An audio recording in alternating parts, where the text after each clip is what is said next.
I'll open it up. Yeah, I know you're excited, but I've got to blow this just to.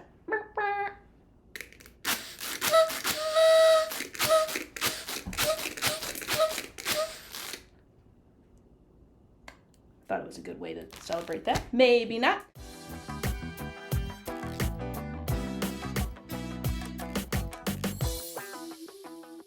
Welcome to episode 10 of the Pow Wow Lounge. It's so good seeing you guys again. As you can see, the backdrop is a little different because today we're celebrating a major feat. Getting to 10 episodes, which has not been easy. However, there is a new tidbit of news that could be bad, could be good, depending on how you take it. But episode 10 is not only a celebratory episode, but it's also closing out season 1 of the Pow Wow Lounge. I know, boo, boo, boo. But I promise you, it will be worth it. So today, like I promised on social media, I asked you guys if you had any questions that you wanted to ask me regarding the Pow Wow Lounge or myself in general. And so we have about 10 questions that I'm going to answer for you. So I have enlisted the help of my very, very qualified and helpful camera operator, which just so happens to be my mother, Denise. Denise, say hi. Hello. Oh, that was quite cheery. I was expecting hello, like Squidward, but you didn't. This is great. And she's going to be asking me the questions that you guys have posed. So, Mom, take it away. How did you come up with the name of the show? Okay, so that's a very good question. The Pow Wow Lounge, I came up with, technically that wasn't the first name that I came up with. The first name that I came up with was Give It To Me Straight, but a lovely couple already had that name for the show, so I could not use it. So I was thinking to myself, I need something cute, I need something catchy, and the name kind of just came. Pow Wow, if you look it up, is like a chit-chat session. And then lounge, I just wanted people to feel like they could, turn this show on, chill out, grab a drink, just relax, as if they were in a lounge. But also, Pow Wow has another connotation. And I'm sure if you've ever searched the Pow Wow Lounge instead of clicking just the link for my videos, you would see that it's also a Native American celebration. That's not what my show means. It's just so happens that those words, combination of words mean the same thing. Well, different things, but you see both. So, what made you want to start this journey of filming a podcast? That's a really good question. And I actually answered this question on an after hours clip for a segment called Inquiring Minds Want to Know. Okay, so this one is for me. So I'm going to give this to you, and then you can ask me. Okay. Well, what made you want to start this podcast? So this podcast has been kind of a brainchild baby of mine since I would say probably sophomore year of college. And at the time, I think I had just discovered Joe Budden's podcast. And I thought talking with your friends like that was pretty cool. And I said, you know what? I think we should do that. Now, this was back in 2015, probably, when I first started talking about it, and we're in 2023. So it took some time, but I wanted to create a place where I could talk with friends or even professionals about things that are kind of going on with society, whether it be entertainment or people eating mummy parts, anything, and I just wanted people to feel comfortable. Like, we're in such a time where everything we say is so critical, and you can't say things or be yourself or be honest, and they'll tell you I am not a camera person at all. So for me to want to do this and to talk with complete strangers is big. It's huge. But I just wanted people like me to be able to have a place that they could come and talk and feel comfortable and safe. And I think what also helps is the fact that they helped you become comfortable. They're very accepting, been very nice, giving suggestions, commenting, and everything. Absolutely. So that did make the process a lot more It makes easier. it easier. And I've met some pushback, depending on the topic, but I think that's normal. But the only thing I could say is, whenever you comment, I'm open to all forms of comment, whether you agree or disagree with me. That's never going to be my problem. Yeah. But just be empathetic to people. If you know some more information that maybe we may not know or somebody else may know, just share that in the comments and be as empathetic as you possibly can. Because to me, you get more bees with honey. And, I'm not telling you to lie or, misshape fact, but just present it in a way that's like, hey, have you ever thought about something in this manner or this manner, instead of just saying, no, you're wrong, you did it, because no one can receive that type of information. And this is what this is for. It's called the Pow Wow Lounge for a reason. We powwow, it's comfortable, we can lounge around, it's not super, super serious, and we can just talk and get to know each other and understand. So that's why I started the podcast. I just wanted that, and people like me to have a spot, you know. Hopefully it would one day I see this as being a bigger and you know, more loungy and with little note cards with the name on the back. Yeah, I really want everybody comfortable. So that's like my dream, is to get it to that point. So, but pictures gonna be on the wall is OG3. Yeah, I mean, hey, you know, we're gonna be bam. Yeah, so that's why I started. What made me want to start. So I like that. Yeah. There you go.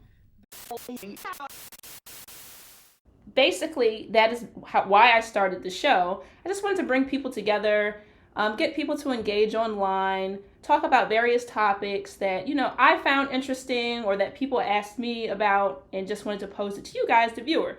Just an informal little chit-chat session with you guys. So that was my inspiration for starting it, and why I want to continue doing it, even though this is the last episode. What's the purpose of your show? Well, it kind of goes into the last question. But my purpose was, when I initially started this, was I wanted to talk about some of the strange stuff that I saw online that I felt like was getting lost in the mix of all the other reality TV show clips and who did this and that. And I just wanted to talk about things that, you know, don't make headlines. Sort of like some of these topics that you'll see in these clips. Okay, on to something more fun, though. Zombie viruses. Girl, I don't know if that's fun, but it's a true thing. But it's very. Let's all become zombies. That's what you kind of. Well, the way the article was titled, I thought, and it was an article by CNN, and it stated scientists have been able to revive a zombie virus that spent 48,500 years frozen in permafrost. Very clickbaity title, because I will say I did click it thinking that I was having to prepare for The Walking Dead. I'm not gonna lie, but I felt so ready. Like I had finished all the seasons, your go bag ready, and I knew what weapon I'm gonna have. Yes, no, but because the Earth is warming, the Arctic is melting, and ancient viruses that we've never come into contact with have the potential to become a huge problem for us. The reason why there are no mummies in Egypt is because when the people from like European countries would go explore these grave sites, let's just call what it is, a grave site, memorial for these pharaohs. Yeah. They would not only just take them back to the museums, they would have mummy unwrapping parties and eat them. There's actually I don't mean to laugh, but what? They would that one would eat the mummies. That's why there's no mummies left. But what is there to eat on a mummy? They thought that it contained medicine and stuff like that. And that's mummy. Why there's a mummy's curse, if you heard of that. Yeah. Okay. And there's a speculation that they use some of the blood to make paint called, I think, mummy red, something like that. Wait, you're for real? Yes. They would eat mummies. They would eat. Well, how long after the death? Are we talking about like hundreds of years? Fresh off? Or fresh out of the sarcophagus? No, years. So thousands. When they first started exploring the tombs and stuff, they would have mummy unwrapping parties in their house, like this, on a dining table. Oh, wow. So we could just have a mummy up here on camera. And be eating it. Their own little mukbang. You're wrong. A mummy mukbang? Yep. Oh my gosh. That is... I didn't know that. That is interesting. Another topic that went off in the group chat was our bugs, our new meal replacements. This is just ridiculous. Like, I was anticipating this because I was like, I want to hear more about this. Yes, please explain this. So I got some explanation. Okay. And any article that I reference will be linked below in the description. Okay. So I'm going to start out like this. Mm-hmm. According to a Forbes article published in January, some scientists believe farming edible insects to feed people and livestock could help improve food security and support developing economies, and could potentially replace conventional animal feed. Why is this? Well, feeding livestock is an incredibly time-consuming and damaging to the environment. Feeding animals arthropods could help free up more land and could be more nutritious to the animals. Some scientists even believe that insects could be used as food for human consumption in order to combat global food insecurity due to the effects of climate change, extreme droughts and floods, global supply chain disruptions, and geopolitical conflicts.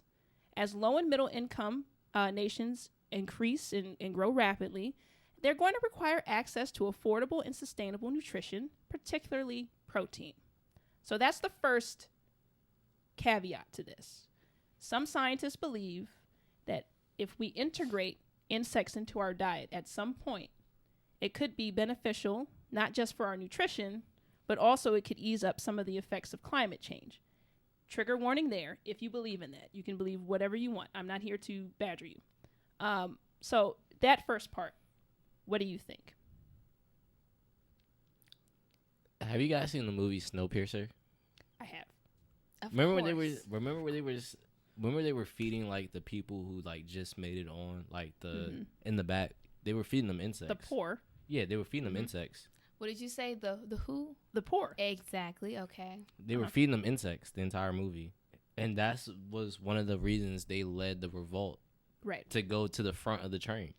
Right, because in that film, it was like you take our class system, low, middle, and upper class, and you put on a train. At the back of the train, it was the lower class. As you progress toward the front of the train, you go through the middle and then upper society. And yes, they were eating insects in the back, while, of course, the upper crest of the train were eating meat. Steak and lobster. Right. In a frozen world. So with this, I will say the major takeaway that I got from that article, even though it hints at trying to add insects into our diet potentially, which some cultures already do. Some cultures right. do. Developed nations like the U.S., it would be hard to get us to go back to eating insects or to eat insects at all. But some cultures do, so it's totally normal in certain areas of the world. They're going to test it with the homeless first. For sure. But the main thing is they want to do it with livestock. Feed the livestock the insects. So like cows, beef. Like if you take the beef industry, they want to start implementing arthropods. Well, good thing I don't eat beef. I mean, they probably already eat that anyway, so it's like... Hold that, because that's a good point. We're going to come back to that point, too. Okay? Don't worry about it. I'm just still stuck on eating an insect. I'm not doing that. I would rather eat the grass. But you never know. Like in a survival situation, you may have to eat a grub. What is this, Timon and Pumbaa? Right. Like, is it... Kill me now. I'm just kill me now. I'm not. I mean, if that's what I got to do. An insect? What insects are we talking about here? Grasshoppers? Yeah. Crickets? I think millipedes. Spiders? Mealworms. Stuff like that. Is it cooked or like Millipede? raw? No, they'll put seasoning on it. Oh, like a curried grasshopper. A jerk grasshopper. A jerk, yeah. With the eyes and all, just I think the eyes are still attached. That's tight. You get the exoskeleton and everything. If it's cooked in season, I may do it. Oh, they sell them online. So you know what? We'll bring Tim back if I can find these, and we'll have him test out a chocolate grasshopper. I said may. Well, we'll see if he Not may confirmation. do it. It's confirmation to me. Yeah, all right. You're on your own, buddy. Those are the type of things that I want to talk about because it definitely gets lost in the matrix to me. And so I wanted to bring together people to discuss these topics and just get their opinion on different things that are going on in the world. What has been the most challenging thing about filming the show? Whew. Wow, that's a loaded question. The most challenging thing about this show is definitely showing up. And what I mean by that is it is a task and a half to come up with topics. I edit the videos. I control the sound. You know, my mom helps me record. She'll help me set up the camera and make sure everything is tidy, neat, and in focus and in frame. But all the editing that comes with it, I'm making sure the mics are working. I mean, there have been times where I've recorded something and I'm just like, oh, this mic didn't sound right. Can I change it? Can I edit it? Learning all that stuff because I had to teach myself from scratch. That was challenging. And then on top of that, learning the YouTube algorithm and then how to market things on social media. That is not something that I ever saw myself doing. So learning all about that was very challenging. And sometimes it can be discouraging because my YouTube shorts, for example, I could have a short that does 1,800 views, and then the next day I have one that does 12. And then you start internalizing like, oh, I did something wrong. What did I do? Is it me? People don't like what I'm saying. And it's just kind of the nature of the beast. Some things will pick up steam and others won't. And one thing I learned about YouTube in particular, there is no really system to how to beat it or crack the code. It's kind of just strokes of luck every now and then, depending on the content. It may pick up, it may not. But that was incredibly difficult to just kind of come to terms with, because I kind of took it out on myself a lot. But once I would just, got back into the zone, it's like, hey, we're doing this to have fun anyway. Don't let it bother you. Let it go. Then, things started to work out. So those were the most challenging things about doing this. And then showing up consistently, because there have been times where I did not want to do this at all. And you have to record anyway. Like, you have people coming, you have guests, and you just have to settle down. You have to edit the videos. You have to make sure the videos are rolling out on time, which is a task and a half, picking the right clips. I mean, it's just very time consuming. And, even on my worst days, I still showed up. So I'm super proud of myself for that. But yeah, those are the most challenging things that I faced so far. What has been the best thing about filming the show? Ooh, so I'm incredibly shy. Shy in the sense of I don't like taking pictures or anything like that. Like, if I'm hanging out with my friends and they ask me for pictures, I'm not taking them. I'm running from the camera. So the best thing about this was it forced me to step out of my comfort zone, because I'm literally on camera talking, and then it's in the public space. Like, it's on social media. It's on YouTube. You can find it with Google searches, just quick little things. And so I really stepped outside of my comfort zone with this show, because I had to. I mean, I guess technically not, because you could do audio podcasts, but what's the fun in that? What's one thing you wish the podcast had? Ooh. I would say I wish I had more engagement. And I'll say it like this. This is just starting, so of course engagement is going to be pretty non-existent in the beginning, although some of you have left some pretty amazing comments, and I'm so grateful for you guys for that. But engagement just lets creators like me know that you like what we're doing and that you want to see more. If not, like, if you don't leave a comment or like a video, I don't know if you like it or not, and I just am kind of talking to myself. I mean, I don't mind my voice, but you guys might not like it. But at the end of the day, more engagement helps us as creators kind of navigate the landscape online to figure out what you guys want to talk about, or different topics you want to hear about, or if you agree or disagree. I mean, you don't have to agree with everything that I say, but it would be nice to have some feedback, just to know what you guys are thinking, or maybe even if you post something different to me, because I've learned some stuff with some of the comments left, and I was like, wow. So it just helps me and motivates me to want to keep recording videos. So I wish I just had a little bit better engagement. Can anyone do a podcast? Yes, anyone can do a podcast. However, I have to say it is a lot of work. Now, I was definitely one of those people that said, oh, anybody can do this. People act like this is such a difficult thing to master. It really isn't. Well, if you're going to do video with audio, it definitely is. It's a different type of beast. And technically you could do it. Anyone could, it doesn't matter. You could talk about anything. So that's the great thing about it. But I would say if you want a video component and you're doing it by yourself, you're going to put in those man hours, because it is a lot of work. Do you have a favorite episode?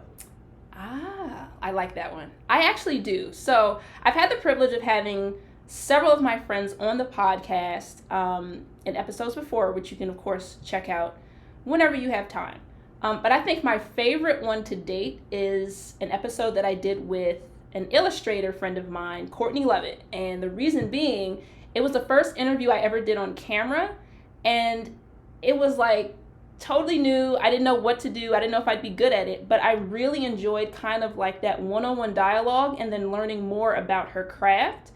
And And it was just so insightful. I think for me as someone who's a creator, talking to someone else on camera that's doing similar things but in a different area, it was just so, I don't know, inspiring to hear her story and how she came into being. Okay, and we're back with my special guest, the illustrator. I'm just going to start calling you the illustrator now. Oh my God. Courtney Lovett. And before we took a break, we were talking about her depressive period after Nickelodeon and finding herself and really digging deep, but also using her freelance experiences to kind of get a first-hand look at what your future was going to end up looking like, unbeknownst to you.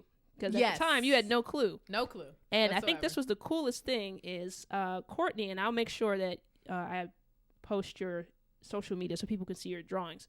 Courtney, while she was working retail, while you were having your clients, she was posting some of her art online, some of which had been noticed by celebrities at certain points in time. No, it has. And look, I'm going to flex for you. And when she was doing this, you know, she garnered a lot of attention on social media, and some of that attention happened to be your current literary agent who saw you and then reached out. Yes. And in the end, you ended up signing with her agency. So walk me through that from the discovery, she reached out, how you felt, to how we are here today. Okay. So I would say I have kind of like a prerequisite to that. So before then, I would say, was it a year? Maybe 2 years? No, it was a year. It was 2019. It was a year before then. I got approached by a friend of mine from my church. That I went to, my old church. She had an idea for a children's book. Nice. And I was like, okay, I always want to do a children's book. Let's give this a shot. I ain't got nothing else to do. Not really. I mean, at that time, like, client work was slow. Right. I was just doing my retail job. So I was like, okay, let's do this. And I knew that it was going to be a bigger pay because it's a children's book. Right. So I was like, okay, let's try it out. I did it secretly, too. I didn't tell anybody about it. I was about to say, I don't know if I even... No, nobody knew about it until I was, like, almost done with it. That's why I'm glad you're here, because you're filling in the gaps kind of in the friendship. Because she, as you see, she don't tell us everything. She holds some stuff back. So I'm learning through doing this. So this is great. Yeah. So I worked on it secretly. I think I only told my brother. Okay. And some of my friends. But I never told... I mean, am I on the friend list? Yes, at this point, am I a friend? I don't know. You are. Let me clarify. Some of my art friends, because I needed help. Okay. Yeah. Right. Fair. Yeah. Because I wanted to keep it very close to me, very close to. The reason why I wanted to keep it close to me was also because I was also receiving a lot of discouragement at the time. Ooh, wait, okay. What does that mean? So if you want to share, I'm not going to force it. No. Yeah. It's fine. Like, I'm not going to say who or what people were doing it, but I got a lot of people saying, like, you need to focus on other things. You need Gotcha. You need to prioritize and things like that. And it was like, I get it. I definitely needed to, and I was trying. It wasn't like I was just like sitting there. I was also trying to apply for different jobs. I just wasn't getting anything back. So it sounds like you were in the balance of fighting for what your dream and then kind of reality, which is, I think, is a battle a lot of us have. Which is something that all freaking 20-year-olds deal with, especially coming straight out of school in whatever level you're in. Like, we're all dealing with that questioning phase. So if you're dealing with that, my heart goes out to you. Yeah. Everybody's journey is different. Please give yourself some grace, because we're all dealing with it. So that was my favorite thing my favorite episode of the Pow Wow Lounge so far. No diss to anybody else, but that I liked interviewing. So, where do you see the show in the next 5 years? Ooh, 5 years. You know, most people hate these questions, and Mom, you and I were talking about that because you hate questions like this. But in 5 years, I would like for this show to be on a network of some sort. I would like it to be, I don't know. I guess the only thing I can compare it to is Mary J. Blige has a show called The Wind Down. I don't know if that's like renewed or something, but the vibe of it is totally kind of what I'm aiming for. And I would love to have a permanent co-host, and then I would love to have guests who are like authors, scientists, doctors, professionals in any field that I find interesting or want to learn more about, and then to have kind of like a very comfortable, informal conversation with them about things that they are learning or researching, and then bring it to you guys. And then I would like to have you guys involved, like maybe before the episode, or we have the guests, let you guys ask questions, and then maybe I'll pose them through it.